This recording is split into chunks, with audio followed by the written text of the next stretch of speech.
দুর্নীতি দমনের মন্ত্রী টিউলিপ সিদ্দিকের বিরুদ্ধে ব্যাপক দুর্নীতির অভিযোগ হস্তবম্ব যুক্তরাজ্য। শেখ হাসিনার সাথে যোগসাজশরূপপুর পারমাণবিক প্রকল্প থেকে ৫৯,০০০ কোটি টাকা অর্থ লোপাটের বিস্ফোরক অভিযোগ উঠেছে তার বিরুদ্ধে। বুধবার যুক্তরাজ্যে সর্বাধিক প্রচারিত ট্যাবলয়েড ডেইলি মেইল প্রথম পাতায় পোলাও করে সে খবর চেপেছে। সব মিলিয়ে টিউলিপকে নিয়ে ব্যাপক বিতর্ক শুরু হয়েছে যুক্তরাজ্যের রাজনৈতিক অঙ্গনে।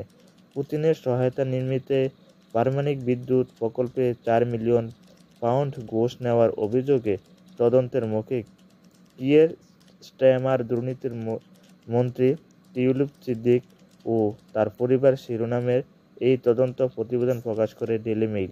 এতে বলা হয়, যুক্তরাজ্যের আর্থিক খাতে দুর্নীতির বন্ধের দায়িত্বে নিয়োজিত ক্ষমতাসীন লেবার পার্টির সিটি মিনিস্টার টিউলিপ সিদ্দিকের বিরুদ্ধে তার মাতৃভূমি বাংলাদেশ একটি পারমাণবিক বিদ্যুৎ প্রকল্পের চুক্তি ঘিরে অর্থ আত্মসাতের অভিযোগে তদন্ত শুরু হয়েছে। বাংলাদেশ দুর্নীতি দমন কমিশনের এই তদন্তের আওতায় টিউলিপ ছাড়াও আছেন তার মা শেখ রেহানা ও খালা বাংলাদেশে উৎখাত হওয়া সাবেক প্রধানমন্ত্রী শেখ হাসিনা।